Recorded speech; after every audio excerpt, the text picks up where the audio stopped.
If you're a gambler, you'll be familiar with the phrase all in, particularly if you're playing cards.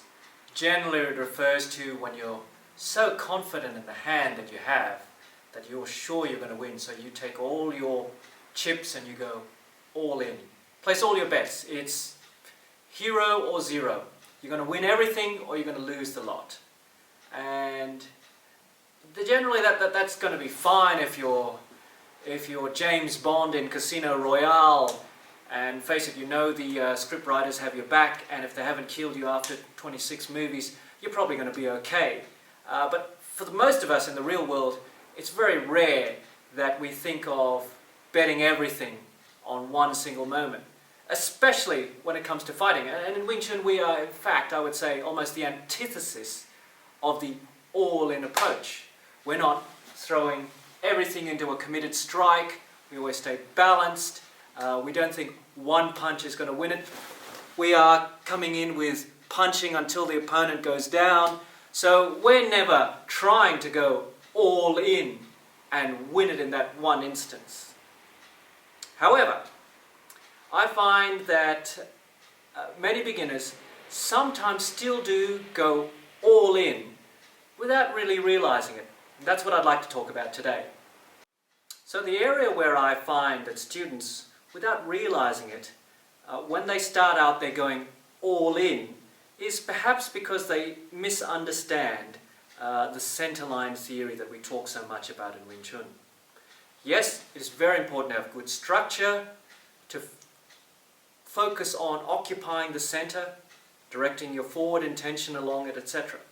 But this is what I find. Students will have all of that good structure, hand there, but they are all in on the hand, neglecting this, the missing link, their elbow. Do not neglect the elbow.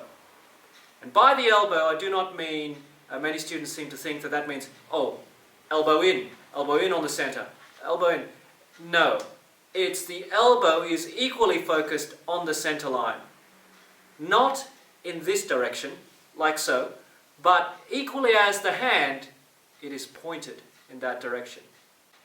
You may choose to think of it as if you built a bridge between two land masses, and if you just stretch the bridge out between the two without a midway point or support, you know what will happen. It's a finite amount of force that bridge can have applied to it. Much the same if you're walking across a plank of wood. You know it tends to sag in the middle. So if you have a structural support in the middle, the strength of that structure is greatly improved. That's what we're talking about here, about not placing all your emphasis on your body, the hand, but then in between here, not thinking at all. The elbow is equally important, 50-50. So we're not going all in. Instead, we're focusing on this idea of 50-50. Equal emphasis between the fist and the elbow. Now, it's kind of like when they launch a new product and they tell you all the features and benefits.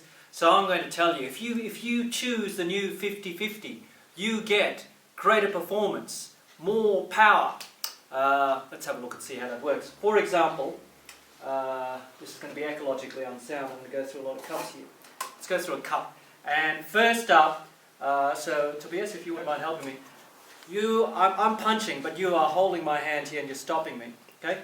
First one, I'm just going to use some effort here. So I'm putting a lot of emphasis here, using strength. Okay, stop me from punching. Okay.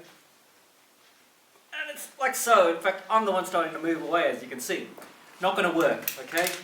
As I said, extremely ecologically unsound. We've got a big carbon footprint for this episode. Next one, I'm going to be relaxed, okay? But, again, as many beginners tend to do, I'm relaxed, I'm thinking of good structure, but I'm focusing so much on the hit, so I'm thinking all about my hand there. It's relaxed, but the focus, my mental focus is here. So again, when I try and do it, no, not really working. He can stop me.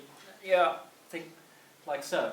Okay, the last one, going to be relaxed, all of that, but this time, instead of putting all my emphasis there, I'm thinking 50-50.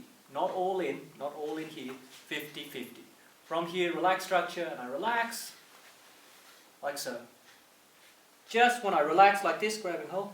So instead of driving from here, there's force, if you want to think of it that way, coming also from the elbow. Not a physical force, but it's just my mind, equally balanced, punch through. So that's how this 50-50 is going to give you more power, rather than me focusing there, wherever I am, wherever my hand is constrained or he is obstructing my hand, I'm still going to hit through like so, okay? So the second product benefit of going 50-50 and not all in, improve responsiveness. You hear that a lot in card ads. Well, what does it mean in a Wing Chun situation, improve responsiveness? Let's just say Tobias here, he's going to hit me, but first I want you to think 100% focus just on the fist. So 100% focus on the fist, hit me. So here it's quite easy to move his hand and come into him. But let's try that again, and this time, okay, like we trained in the class, I want you to think 50-50. So equal emphasis in the elbow and your fist. Okay? So we try again. He hits me. This time, you see, without him even thinking, the moment I parry his hand just springs into bong sao. He has this second layer of defense, improved responsiveness. He didn't even have to think of it. The moment I, from here, moved, parked this, his hand just turned, and because he's got an equal emphasis and the elbows pointing towards me, straight away, he's defending himself there, without him having to think. And I find myself at a disadvantage. This is what I mean by improved responsiveness, not having to think of it. Whereas before, when he puts 100% emphasis in the fist here, all his mental focus, then once I get past that, his all-in approach, there's nothing here. Move that out of the way, there's nothing there. But with 50-50, when he's equally thinking both parts, when I park to there, I have this to deal with. Now the last benefit of 50-50 versus all-in, better handling. Well, again, another car favourite. Better handling, what I mean, more control over your opponent, more ability to respond in difficult situations. For example, let's just say bong sao, we'll just do one hand so it's clear to see. Bong sao versus fuk sao here, and perhaps even I've collapsed a bit and he's come in. Alright? Let's make this more tricky. Use your other hand to support it, so this is really strong. Because what I'm going to do is, I'll start burning through cups again. First thing I'm going to do, so my fuk sao is here, and beginner mistake number one. Too much focus up here. So, really a lot of tension up here and focus. Then trying to cut down or remove this barrier. No. Resisting at the point of contact, never going to work. Next idea, I try and stay relaxed, but still my emphasis is not 50-50, I'm still all in. Still focusing so much of the fist, wondering how I can get through there. So it's relaxed, but focusing 100% on the here. So again, trying to cut down. No, not moving him at all. So, last one. Let's think, still the same, relaxed, 50-50. Focusing at him, but the elbow is also directed towards him. Now I can move him like so. Made a sound, but the cup's still intact. It's relaxed and it controls the opponent. The disadvantage, even if I'm relaxed and focus 100% there, you notice the elbow, my elbow starts to move here. This creates a gap where your opponent can come through. I'm not really controlling him then. By having this focused at him, both of them, I can defend myself here and control him, which is really what we should be aiming for. In most situations, you will find that if you don't take away the all-in approach in your Wing Chun, your hands seeking here like so, or whatever position, you will find it advantageous to think 50-50. Say, for example, commonly in sticking hands, after a while, beginners will say, oh, but I get really tired in my bong sao. Now, there are various reasons for that. We could spend an entire video just on bong sao, and we may well do that another time. But for today, just a common thing that I point to students is, they get tired because their bong sao, they focus, yes, the wrist on the center line, very good like so, but this elbow is not focused towards the opponent, it's somewhere over there. So they have a forward intention here, and so is their body here, but like the bridge that we showed earlier on, it's not a very strong structure. So what happens compared to, let's just say I'm doing bonsai, you're pressing down on me or so, pressing, yeah. So from here, if I just come out like this, then you tend to be lifting. I'm focusing there, but I'm not really rolling my structure into. But if I think of my elbow rotating as well as my wrist, then you see I can effortlessly just go give the force back into him. One more time, like here, elbow focused towards him equally. So from here, my wrist is pointed towards him, so is my elbow. And equally for him, if he focuses entirely on his wrist up there, then I will run over him. Okay? If he focuses evenly on both wrist and elbow, then I can't attack him. I can't attack him down there. I can't come over the top. He's well balanced.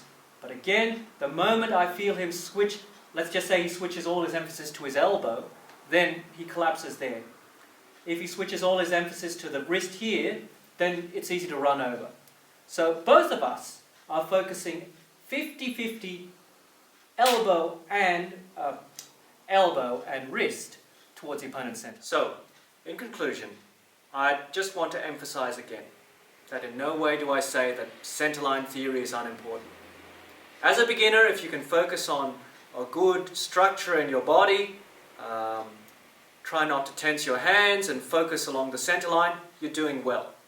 But when you're starting to move beyond the beginner stage and you want to start getting more, then I say to you, start considering if you are going all in on just the hand, instead of the benefit of you taking your mind, and I emphasize it's the mind, it's not a muscular effort, but taking your mind to think of wrist and elbow, 50-50, equal emphasis on those, and the sort of improved power, control of your opponent that can deliver. All of this springs from thinking more and more about the form, Tao, and what lies within there. For example, I often say to students, why do you think we do one hand at a time? We're not moving our feet, we're not doing anything, we're just doing one hand at a time.